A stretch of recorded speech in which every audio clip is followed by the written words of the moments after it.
Top Stories Philippines, sikat na OPM icon noong 70s. Ganito na ang kalagayan ngayon, humihingi ng tulong pinansyal.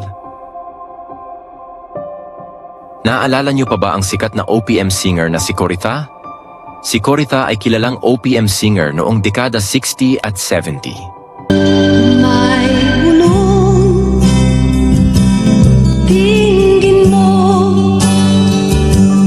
ihip ng ating panahon. Ilan sa mga pinasikat niyang awitin ay ang Seira Madre, Gising na o Kuya Ko, Lolo Jose at Oras na.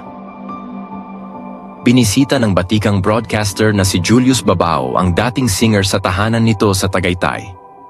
Dito napag-alaman ang kaawa-awang kalagayan ni Coritha sa kasalukuyan. Bedridden na ito at hirap sa paghinga, kaya naman tanging ang partner na lamang nito na si Chito Santos ang nakausap ng broadcaster.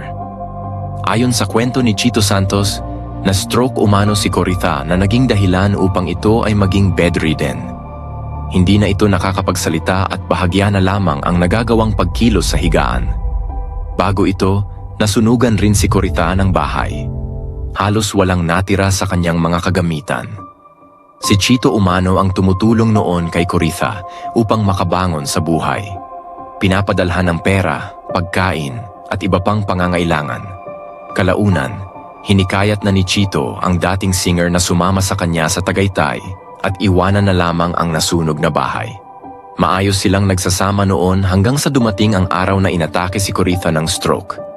Napag-alaman sa CT scan na ilang beses na palang nagkaroon ng mild stroke ang singer at hindi lamang napapansin. Inilabas na si Coritha mula sa ospital at sa bahay na lamang ito nagpapagaling. Naka-NGT, nasogastric tubes, na lamang ito kung saan sa ilong pinapadaan ang kanyang pagkain. Sa ngayon, lantang gulay na si Coritha at nangangailangan ng tulong pinansyal. Tulad ng nakagawian ni Julius na pagbibigay ng tulong pinansyal sa mga naghihirap na celebrities, nag-abot ito ng 50,000 bilang tulong pinansyal kay Coritha. Emosyonal naman itong tinanggap ni Chito at laking pasasalamat sa broadcaster. Makakatulong umano ito para sa pagkain at gamot